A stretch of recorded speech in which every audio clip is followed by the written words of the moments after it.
Thanks, Siddharth, for coming on the show. Let's jump straight in. Before we understand your business of Everest Fleet, let's understand about you, where you have grown up, born and brought up, studies, and your journey before starting Everest Fleet. Tell us. Thank you, Siddhant, for spending your time and having me here today. I am born and brought up in Mumbai, did my schooling and college life in Mumbai, did my engineering from Vivekanand College in Mumbai, worked for 2 years at ICICI Bank, and then went to do my MBA from Simon School of Business, upstate New York. Immediately after my MBA, I came back and joined my father's business, which is into manufacturing and export of essential oils. Was part of that. I'm part of that business since now more than 12 years, 13 years. Also, as part of the business, started diversifying into investing in startups. And so yeah, my journey has been nothing short of exciting, very, very exciting and very, very fulfilling. Got it. Yeah. And so when did Everest Fleet started, and how did it start, and help us understand what's the business model there? So Everest Fleet started 7 years ago. At that point in time, this was in the year 2016. Ola, Uber and aggregators were throwing money left, right and center. And everyone wanted to put their own cars. Yeah. We were also part of that gang. So started with 2 cars, invested in 2 cars and put 2 cars. Of course, a lot of money coming in for the first few months. And that made me feel what a good businessman I am. And the good part was that we are from Rajasthan, Marwadis. तो मैं बोला यार गाड़ी अगर 12 घंटे में इतना कमा रही है, why don't we start 24 घंटा क्यों नहीं चलाते and ज़्यादा कमाते हैं. So ये few months तो चला ये सब few months चला. Then suddenly one day Ola, Uber stopped giving incentives. And that is the time when we went back to our drawing board and we saw that this business makes sense if you run it efficiently. So various efficiencies on the cost side, on the revenue side. So that is how when we decided let's take a plunge into it and grow this business from there. Got it. So how does the model work? Say like you have your cars are owned by yourself, then drivers are employed by you. How does that work? So the cars we buy either on our own books. So almost 80% of the cars we buy on our own books. 20% we get investors to buy the cars. Okay. And we run the cars for the investors like they are our cars. Correct. So once the cars are bought, then the entire management, which is recruiting the driver, training the driver, managing the driver, and after that, the entire maintenance of the car, so upkeeping of the car is our responsibility. So aggregators, and when I say aggregators, primarily Uber. So we are an Uber. So Uber gives us the demand, and after that, everything is our responsibility. Correct. Got it. So how does this work for drivers then? Like they are given like per ride basis. How does it work? We have various models, different cities, different models, different options from drivers to choose, depending on what kind of driver they are. Generally, you can assume that a driver earns whatever revenue that he makes. He'll earn 60% of it. Whichever model you tweak it, he'll earn 60% of it, from which he has to take care of the CNG and his own salary. Okay. The remaining 40% is kept by us. Okay. And then, where is Uber's money then? Oh, so after Uber, after Uber deducts its 20% commission, then whatever is remaining, the 60. Got it. Understood. And how you've grown like in over the years? Like you started with 2 cars, now you have 15,000 plus. I think. So we have something like 15,600 cars today. Wow. We have the growth. So we have been growing pretty fast. But the real breakthrough for us was COVID. So in COVID, like everyone else, we were also very badly affected. We shut down. That point in time, we decided, let's, the city of Mumbai is our responsibility. So apart from BST buses, we were the only agency which was transporting people, essential services, police, medical services people. And we said, those who can pay money, take money from them. Those who cannot pay money, let's transport them for free. And so for our drivers at that point, so we call our drivers pilots, and we interchangeably use that word. For our drivers, we give them place to stay, we give them food to eat, we give them medical facilities, we give them more salary than what they would have earned, and we got our cars on the road. Okay. So this good work that we did in COVID, after COVID, we became a brand in the minds of drivers across the country, and then we had overflow of drivers. That was the time when we really started scaling up. So just to give you some sense, before COVID, we were something like 800 odd cars. Oh, okay. 800 odd cars, and in the past 3 years, from 2 years of COVID, we did not expand. past 3 years, we have moved from 800 to 15,000 odd cars. Wow. And how is it spread across cities? So Bombay and Delhi are our top cities today, followed by Bangalore, Hyderabad, and then comes the smaller cities like Chennai, Pune, and Kolkata. And okay, so when you were expanding, like in recent months, what are the challenges like? Because there's a lot of regulations around it in the business. So what's been the challenges like for you, like in drivers front or other So front? this business is a very challenging business. So challenges are there in every spectrum that you can imagine. Okay, so definitely people management remains our biggest challenge, which means how to keep our drivers happy, how to ensure that attrition doesn't happen. So we do a lot of things for them, but still there's always scope for improvement. So so on this side, how to manage attrition and keep our people happy. That has been our. Of course, governmental challenges keep coming up, different states, different cities, every other day. Earnings challenges, because the demand supply mismatch, So just to give you an example, Delhi, we had Delhi first, the riots in Gurgaon, then the G20, then followed by Shad, then Dussehra, now Diwali. So demand goes for a complete toss. Neither Uber can do anything, neither we can do anything. So this instability, instability. So we have lots of challenges. The few that I'm mentioning, of course, apart from these are legal challenges, accidents that happen, insurances, etc. So everything that you can imagine, yes, it's a challenging business, but we manage it fairly well and take it in a stride of our business. Got it. And has the regulations been changed from past a lot of to benefit ride aggregators?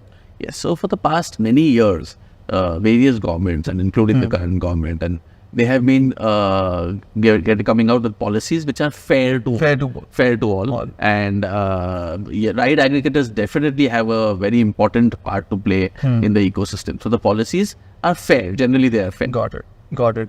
And also there's a recent shift towards electric vehicles. Help us understand how that works, because when I'm trying Uber's like EV fleet, the pricing is it's a little expensive but generally it should be less. How does that work and how will it happen? So two things. One, probably you're comparing the hatchback with the sedan. The sedan. So you have to compare sedan to sedan, which right now the pricing is almost similar. Okay. Almost similar. This said, electric vehicles, while we have more than 1,200, 1,300 electric vehicles running in 4 cities now, electric vehicles are not very viable today because of the high capex cost. So that differential is very, very huge. So they are not, while we as Everest Fleet and Uber and other people are pushing electric vehicles using various incentives given by the government, given by and subsidies and etc. We are trying to get it. Today running an electric vehicle is more expensive than running a hatchback. Running expenses wise or the capex including total. Cost. Okay. Now running expenses, just to give you. So capex, as I told you, operating expenses, it costs around 3.5 to 4 rupees per kilometer for CNG cars. Whereas an electric vehicle is around 1.5 rupees. Got it. Repair maintenance, we don't know because none of our electric vehicles have run for 4 years or 6 years. But we assume it will be similar. Okay. So, but if you see just the running expenses, then it's way cheaper. It is way cheaper, but the capex is double. So we're just waiting, like once the cost also comes down, cost of cars. Ultimately it becomes a go-to. Cost of cars come down, cost of batteries come down, battery life increases. Then it's a gold mine. Because even when I was in Bearing, that time we were looking at battery companies and cost. Only thing was that once the battery cost it's coming down from last 10 years, once it comes more down, it will be more of equal, and running will for sure be better for battery. Absolutely. Got it. Also, there's been a lot of push also from regulation side to go into electric vehicles like buses and all. Do you think that in future there will be like regulations around ride aggregator or something where you have to employ, because of the pollution levels of in Delhi, Bombay, of course? Will there be a shift over there? Definitely. It happens worldwide. It will happen here also. So, for example, Delhi draft policy has already come up with 5%. Compulsorily, every aggregator has to have electric vehicles. Correct. And this will increase over time. So this will happen, and this should happen also. Only point is that the entire ecosystem has to be prepared for it, which is there has to be enough electric vehicle OEMs, manufacturers. Today we don't have too many options. Second is the charging infra should be there. Electricity should be available. In plenty, and so on. But the future is definitely electric, and it will happen, as you're rightly saying. But on the charging infra only part, what do you think the better way could be there right now? Right now, I think you will have in your wherever you stay, like the buildings will have, the malls and everything will have. But how does because in city like Bombay, having that everywhere, like in petrol, we were replacing the petrol pumps. How do you think that will happen? So for fleet operators like us, we have to have our postage. So we have our charging infra setups across the city. So like in Mumbai, we have at 6 places today. In Delhi, probably we had 4 places today. So, and so on, so on. So we have to create our own hosted charging infra. See, there are 2 parts to charging infra also. Once the technology evolves, that the battery can provide more number of kilometers and fast charge is possible. So, then slow charge is a huge time consuming process. So these technologies need to evolve. And I'm sure it will evolve. It's evolving and it will evolve in the next year or 2. And then we should be pretty well settled across the city to across the country too. Got it. Understood. Also now you've been working with Uber, so it's exclusive there. So we have a very small amount of cars in other use cases also, but 95% of our this is in Uber. Got it. So also to Ola Uber businesses, are they making money in India? How's that functioning? So while they are the best people to answer it, we couldn't. I don't think. No, because I think the numbers are there, but it still shows they are losses. I think they are profitable. They are profitable. That's my guess. That's my guess. That they are profitable in their ride hailing, but they do keep making investments in other use cases. And both of them, I mean, all of them have created a very good business model, cash flow model, and so on. Yeah. Even I can't imagine without Uber or Ola in Bombay. Absolutely.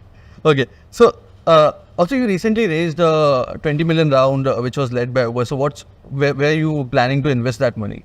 So for our business, we are a profitable business, right, from day one. So, for our business, we don't really need to burn money. Whatever money that we have raised ever is mainly to maintain our debt to equity ratios. So see, as I told you, we have seen COVID, we have seen the worst times. We don't want to be a very debt heavy company. So we try to maintain our net debt to equity at 2:1, which is a pretty conservative and a safe place to be in. So whatever money that we raise into equity is usually kept in our bank accounts only to maintain the debt equity ratio. Got it. Yeah. So this money also that we raise will be there for the same purpose. Mainly used to expand buying more cars, both EVs and CNGs, using a combination of debt and equity. Got it. So mainly capex is the that's the only expense. That's the only expense. Because हमारा कहीं burn है नहीं, so there's no other expense that we got it. So if someone wants to enter into this business, like deploy 2-3 cars, is it like there's a market over there for them? They can just definitely. So definitely there's a market. There are hundreds and thousands of people doing that. Our experience has been, if you enter, you should not enter with 2-3 cars. Then you should look at it as sustainable businesses with people to manage it and professional businesses. That makes more sense. But yes, there is a use case for people to enter into this. And also the performance of ride aggregators in small towns have not been. So I come from Jodhpur, where I've not seen much cars. How do you think about it? Why that is happening? I'm sure it must be a demand supply.